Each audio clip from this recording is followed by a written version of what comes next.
जो लोग जातिगत जनगणना करा रहे हैं, इनको समाज के बेहतरी से लेना देना नहीं है।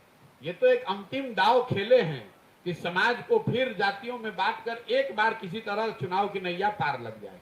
भाई जातिगत जनगणना पहले तो आप 18 साल से सत्ता में हैं, आज क्यों जातिगत जनगणना करा रहे? 18 साल से आपको याद नहीं आ रहा था?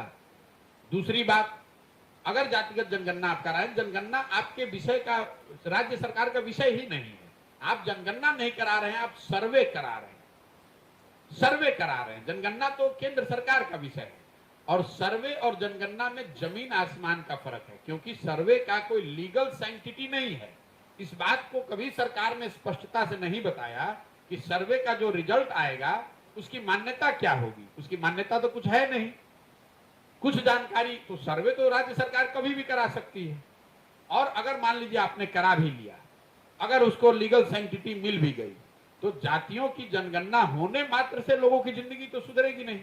पूरे बिहार की गणना हुई पड़ी है कि 13 करोड़ लोग, बिहार के जो लोग हैं वो देश के सबसे गरीब और पिछड़े हैं। ये तो जानकारी आपके पास है, इसको काहे नहीं सुधार रहे? दलितों की जनगणना तो आप आजादी के बाद से कर रहे हैं, उनकी दशा आप क्यों नहीं सुधार रहे? उसके लिए आपने क्या किया?